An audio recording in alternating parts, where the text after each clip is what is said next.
I'm Vic Fernandes, and here we are once again. This is round 2. To put it into boxing terms, round 2 at Bushy Park. Round 1 was exciting. We have 9 cars in the Swift Cup, but this time around we have 12 cars. The numbers are growing, as is the excitement, as we prepare for another fabulous day at a breezy Bushy Park. Ryan Perot from Trinidad and Tobago lies second in the championship, having won 1 of the 3 races at the opening round. Darrell Clark's best result so far is a second place. Josh Reed, he is back. 4th place in the opening round, his best result. Woody, Ryan Wood, 4th place for him too, the best result so far. Kurt Thompson, a 6th place, but the lap record is his. There's brother Mark, the championship leader. New this time round, Freddie Gale taking over from his son Barry. Carl Waterman, who's standing in at this time for Snapper Husbands.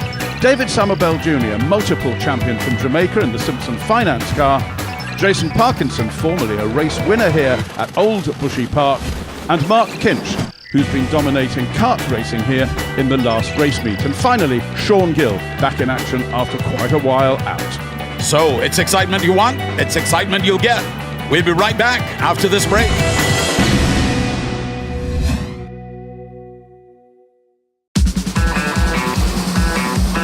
Thousands of miles driving the Swift in circles and circles to really get a crispy handling and to really get best performance.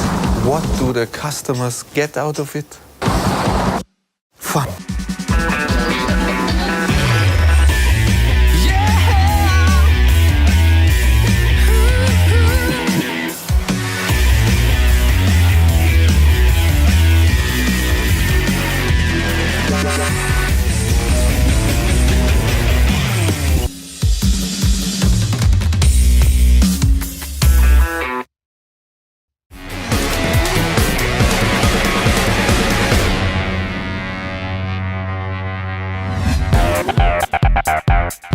As you can see, I'm sitting. This is the calm before the storm, the calm before the excitement, before I rise out of my chair and begin to experience the Swift Cup round 2 here at Bushy Park. Here they come. This is race number 1. So Ryan Perot claimed pole position in qualifying on Saturday. He will start on the front row of the grid alongside Ryan Wood.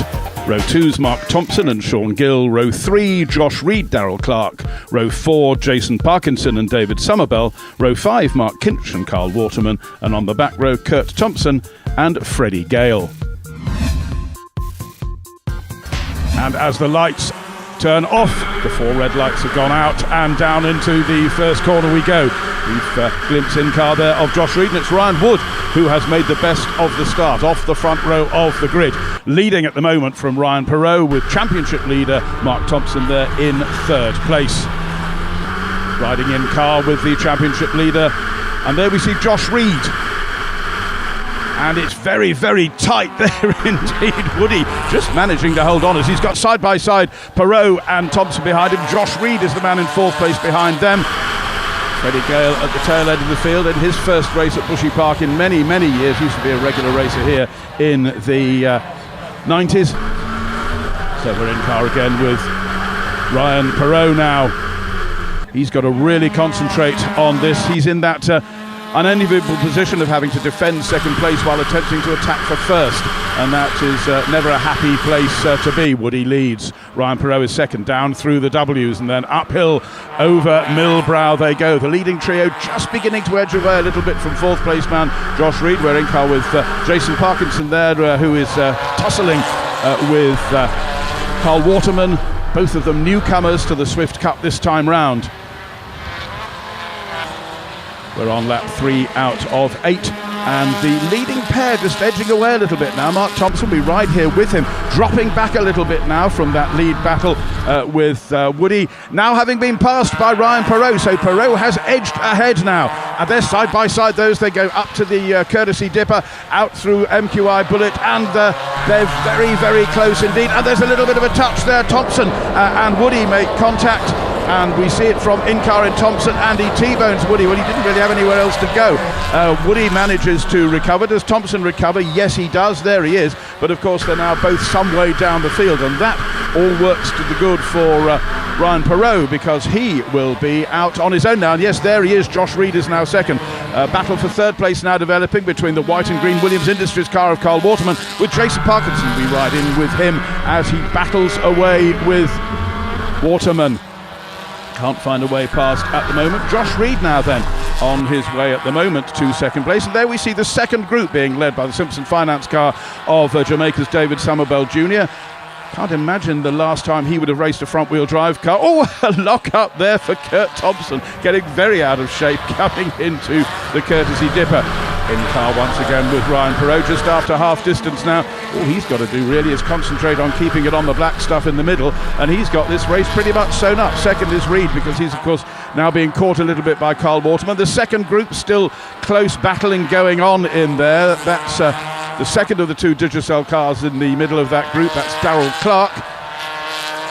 Josh Reed driving very tidily, I have to say. Doesn't look too much like a racing driver when you look at him in car like that. Anyway, he's holding on to his second place from Carl Waterman and Jason Parkinson. Quite a sizable gap back for the rest of the field. In car with Jason Parkinson now.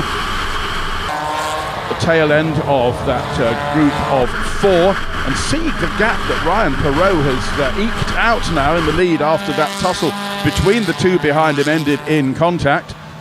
He walked the circuit a couple of laps before qualifying on Saturday to make sure that he could remember the corners that he got wrong last time round. And believe it or not, he sits at home and watches his in-car time and time and time again to make sure that he can learn more about how this circuit works.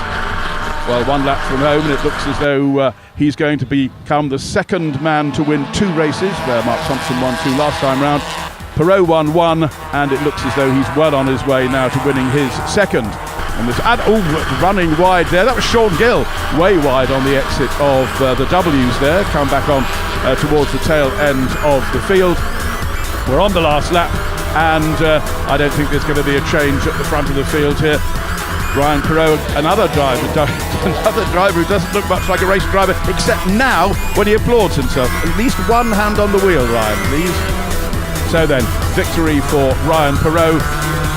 A good result for him, and that will help in his championship aspirations. As we see the results there, Josh Reed second, Carl Waterman third, Jason Parkinson is fourth, David Somerville fifth on his debut in the Swift Cup. Good result for him. Sixth is Darrell Clark, and the rest of the field come home in the order: Kurt Thompson, Mark Kinch, Sean Gill, Ryan Wood, Freddie Gale, and Mark Thompson, who is subsequently disqualified from the results as a result of that tussle. Well, the stewards, they would have seen the footage and they would have replayed it and see what really happened. My personal opinion is that I came out of the hairpin bend. I felt a nudge in my back left. It flicked my car a little sideways. A second little nudge again, a bit more sideways. I had the opposite end, it flicked back, and then I got T-boned, which is not his fault, really, because he had nowhere to go after that. I had nowhere to go, I was just a mere passenger. And the stewards will deal with it, and no hard feelings, but I've lost my first position, second position, and he's lost his position as well. So we start next race at the front of the grid, and we'll battle again. Hopefully we'll have a better round next. It's very competitive. There's no room for any mistakes. Entry and exit of corners is critical. And those who get it right are the ones that do well. But I enjoyed it. The Suzuki Cup is phenomenal. We are enjoying ourselves again. It's getting a little more intense now. The guys are getting a little rougher on the edges, but you know what? This is what it's all racing is all about. We go to commercial break, and we'll be right back.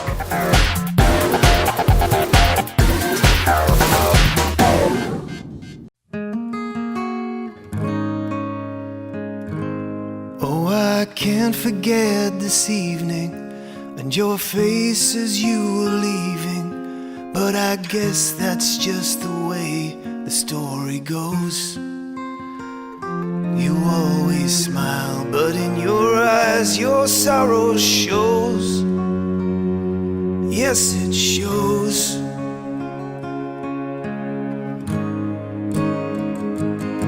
I can't live if living is without you. I can't live, I can't give anymore. I can't live if living is can't give anymore.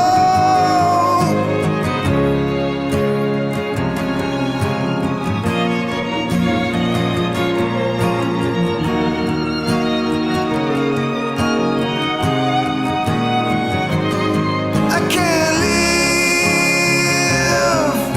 if living is without you. I can't give anymore.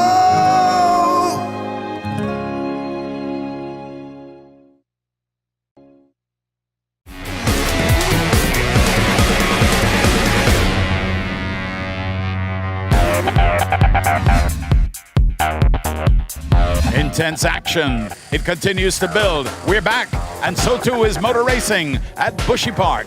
All the cars in the Swift Cup, of course, prepared by one team of mechanics who have got quite a lot of work to do after the contact and one or two mechanical issues in that earlier race. Good to see the two guys who were involved in that incident talking to one another. That's nice and healthy, Woody and Mark Thompson. And it'll all get serious in a moment or two. However, reversed grid, of course, for the second race. Thompson and Perot right at the back. Josh, oh, good Lord, already at the hammer on lap one. There was a little bit of contact there. I think Freddie Gale was involved there. Sean Gill, and being tapped sideways there is David Somerville Jr. in the green and yellow Simpson Finance car. However, there are still 12 of them there. I just counted them very quickly. So no major issues thus far. Just a little bit of gentle love tapping here and there. And it is Ryan Wood who is out in front. Of course, he started on pole position with having finished 11th in the previous race, but last man qualified because, as we know, Mark Thompson was disqualified from the results of that earlier race, even though he did go on to finish it.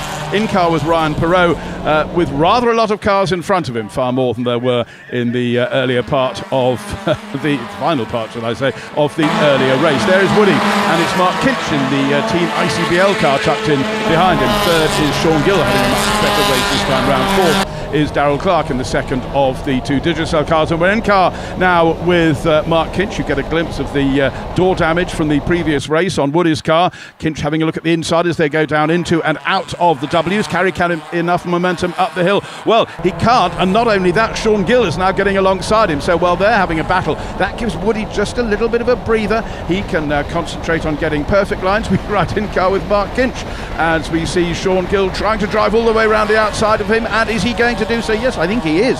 I think he's going to make that manoeuvre stick. Sean Gill, who hasn't raced here at Bushy Park for many years, hasn't raced indeed for many years, having been a rally driver in most recent times in the Swift and the Ignis and the SX4. So this is a fantastic experience for him, which I am sure he is thoroughly enjoying.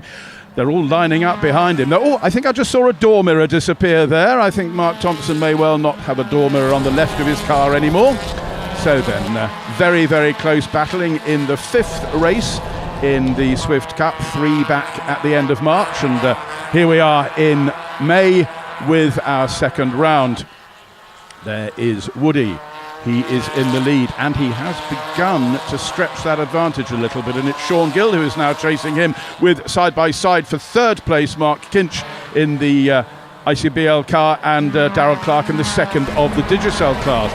Half distance, and Woody still has the advantage. Who was that going across the infield there? Jason Parkinson it was. He's in quite a busy battle towards the tail end of the field as well. Here we go past the Automotive Art Pits complex, down into the W's, and Sean Gill now definitely gaining slowly but surely on Woody. Is there going to be a challenge for the lead? Are we going to see a Swift Cup debutant win on his first outing in the championship? Let us see, because Sean Gill is putting him under pressure, but he's got to defend, because right behind him is Mark Kinch. Behind him is Darrell Clark, then Mark Thompson, who gets well out of shape under braking for the hammer there. Gathers it all back together again though.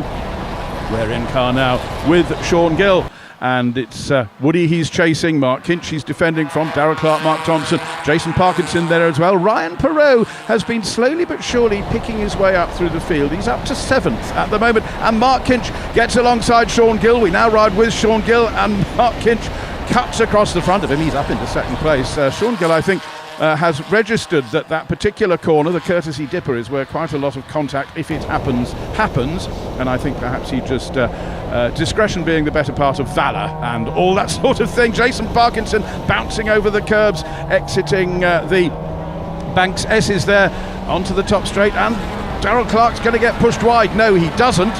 He manages to stay on the circuit.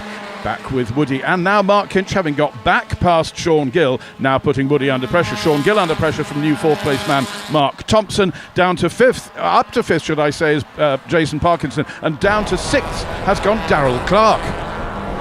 So then on lap 6 out of 8 there is Woody. 333, the number under which he's always raced. He loves his circuit racing, and he's certainly putting the experience he's had here at Bushy Park in his Starlet in the past to very good use. Kinch racing a car for the first time, having been successful in the BKA's karting 125 class, the Easy Kart 125's last time out, coming out on top of that class just a couple of weeks ago, and obviously he is adapting to this car very quickly indeed. Just one lap to go after this one. Bit of bodywork flapping there on Ryan Perot's car, obviously a little bit of gentle contact somewhere. Woody glances in his mirror, and all his mirror is full of is the Swift Sport. As of Mark Kinch now, Ryan Perot coming up alongside Jason Parkinson. Is he going to be able to find a way? Oh, and Parkinson outbrakes himself. Doesn't really have anywhere to go. That catches Ryan Perot out, who has to ride wide as well. And Ryan's target of 5th place in this race, which he was about to achieve, is now not going to happen, because he's dropped back a couple of places behind David Somerville Jr. and behind Josh Reed. A busy penultimate lap for the and again under braking, Mark Thompson gets well out of shape. I wonder if he's just got a little bit of brake balance gone wrong there for him. Final lap then, up over Millbrow goes the race leader. We're in car with Ryan Perot again, but I don't think he's going to make any more progress now, as through the courtesy dipper goes Woody, with Mark Kinch tucked right in behind him, and Ryan Perot very, very nearly makes contact with Josh Reed, but manages to drop the anchor just in time. Well, quite a big advantage now, as Ryan Wood gets the checkered flag. Sort of a minor round of applause there. I think he clapped his hands once, and the grid girl congratulates him.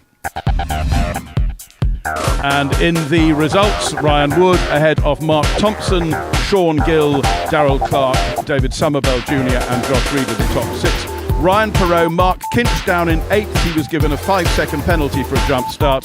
Carl Waterman, Kurt Thompson, Freddie Gale and Jason Parkinson didn't finish after that contact with Ryan Perot. I think that was kind of like revenge for my first race, really. Nevertheless, it was a fantastic race. I led from get-go, really, past Freddie on the move-off. And from there, it was all history. I love track racing, and I had a great race just now. Fantastic. Last but by no means least, my sponsor, the Giselle, I'm so grateful. This one is for you, and hopefully I can bring plenty more for you throughout the season. Thanks again. Second race, well, it has a lot of bumping and touching, but there's nothing to say that you have to worry about somebody taking you out. I'm going to be flat out for the next race, definitely. Started the back this time, so I had to try to work my way through the crowd, but it didn't go according to plan at first. Had a little off-road excursion, which I had to cut into rally mode quickly to get that back on the track.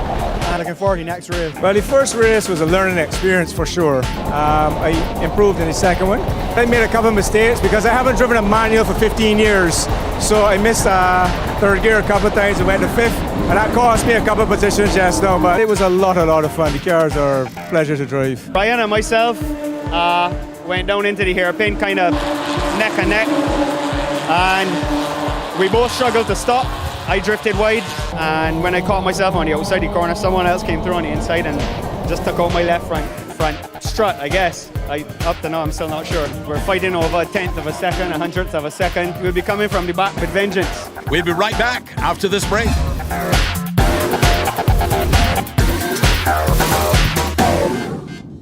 I feel the sun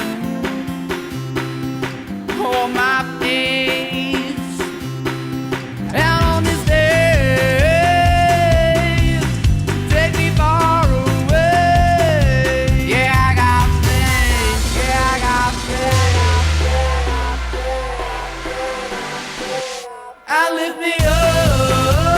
Fun never ends in the family room. The new Suzuki Ertiga. It's much more than a car. Suzuki, way of life.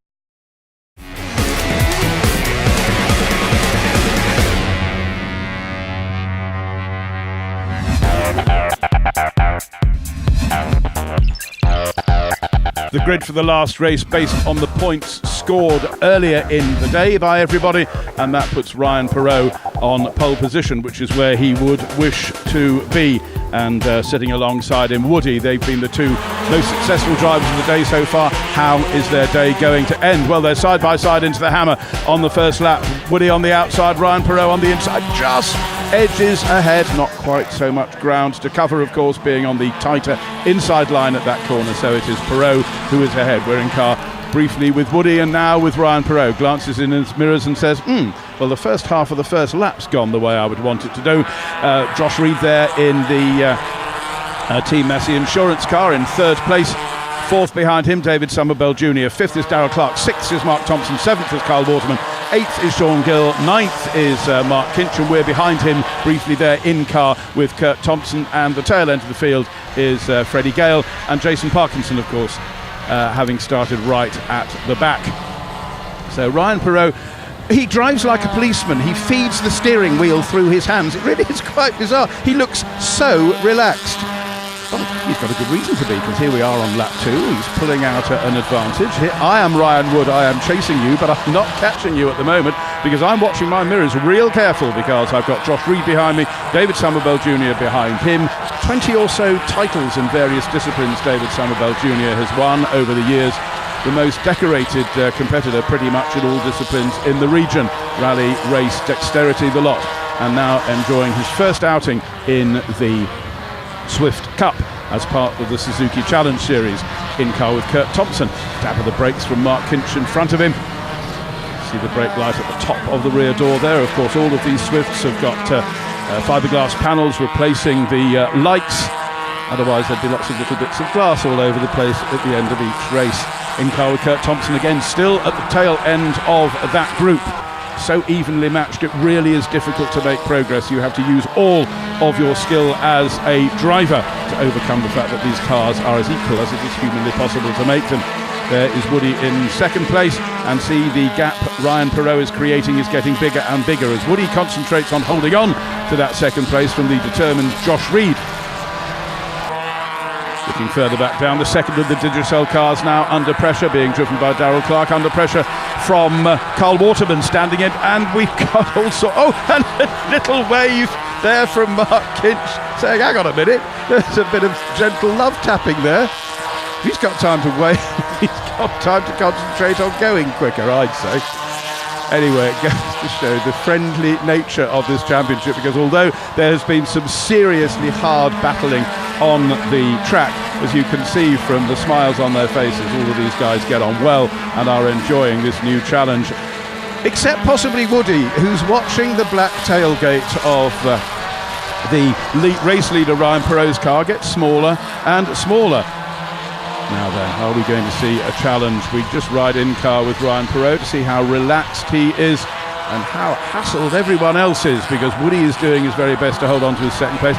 We're back with Waving Man. Now then, Kurt Thompson, we ride in car behind Mark Kinch once again. There's the race leader Ryan Perot, the race number 868, a reflection of the area code of Trinidad and Tobago, whence he comes. In the midfield, there's still a lot of battling going on. Carl Waterman now under pressure, side by side with Mark Thompson as they come out onto the clubhouse straight. Lap 6 out of 8. Perot leads. Woody is second. Third is Josh Reed. Fourth is David Somerville. And there's quite a gap back before we see the next group now. Now is Josh Reed finally. He's only got a couple of laps in which to do this now. He's been watching exactly the lines that Woody takes each time round. Is there going to be an opportunity for him to challenge? We're in car with Woody trying to make his Suzuki Swift Sport as wide as a much larger Suzuki, like perhaps a Grand Vitara, to try and make sure that he can keep Josh Reed behind. Josh is still right there, but he's got that problem too. If he tries a challenge and it doesn't work, then David Somerville Jr. has got all of the experience just to dive into a gap he might have accidentally left. This is lap 7 out of the 8, up into the courtesy Dipper.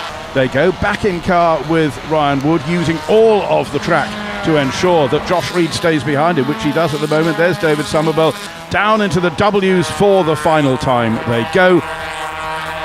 And I don't think those positions are going to change. I really thought there was a chance there for Josh Reed. But Woody has put all of the experience gained in that earlier race victory. Is side by side for 5th place are the second Digicel car of Darrell Clark and Carl Waterman in the Williams Industries car, driven last time out by Snapper Husbands. And here we are in car with Ryan Perot. He's punching the air already. He knows he's won. He's clapping. He's bouncing up and down. There is a happy little man from Trinidad and Tobago. Second race win of the day, and almost certainly that's going to give him the championship lead. Is the new leader of the Swift Cup from Trinidad and Tobago, Mr. Ryan Perot. So confirmation of the results there. Ryan Perot wins by a second and a half or so from Ryan Wood, who held off Josh Reed and David Somerville Jr. Darrell Clark did eventually find his way past Carl Waterman for 5th place. Sean Gill finishing 7th, Mark Kinch 8th, and then Kurt Thompson, Jason Parkinson, Freddie Gale and Mark Thompson complete the field. The Swifts are excellent. My mom actually has one, so I drive it on a daily basis. Love them, but the racing was exciting racing. Everybody is the car's obviously even, so everybody is there jostling for position. Today was tough, but it was a lot of excitement. I'm glad he put on a good show for the sponsors. Oh, it was so exciting. You could see the crowds, everybody was excited, especially on the corners when Darrell was racing with the Williams car. Oh, that was fantastic. But I love seeing them, and it's great opportunity for Digicel, great branding experience. I think between me and Woody, we did a really good job today. It's amazing, man. I couldn't thank you all enough. It really is a great series. I can't thank ICBL enough for giving me this opportunity. You know, Akapol was supposed to be taking over. That was my uncle, so I thank him as well. He put in a good word for me and gave me this opportunity. I can't thank you all enough. It's such a pleasure to be racing for Simpson Finance and Stewart's Automotive in Jamaica. I'm glad they made the move to get me here. That was an awesome first race. The series is a fantastic series. Everyone is even. It's just to keep your head level and not overdrive the car or not try to bore and push anyone about the track. You come, get in the car, drive, get out, get your drinks. I mean, it's never been easier, and everything's left to the drivers. If it wasn't for the close racing, we won't have these little rubs and bumps. But all in all, the racing has been fantastic. The Suzukis have been working phenomenal again today. You have to do your homework. You have to really think about what's happening and try and make it perfect around the track, lap after lap. It's fantastic. These Swifts are, go to get one. They're fantastic. And so the championship positions after round 2, the lead changes hands. Ryan Perot now with 107 points from early leader Mark Thompson, now with 83, and Woody jumping up into 3rd place with 74.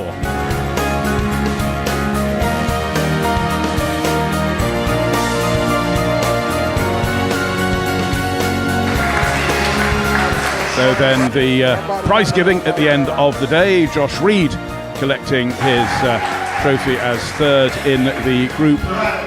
On the race results, there's Ryan Wood accepting his trophy, and there is Ryan Perot, a quick peck from Ina Nokai, and he is the winner of the day.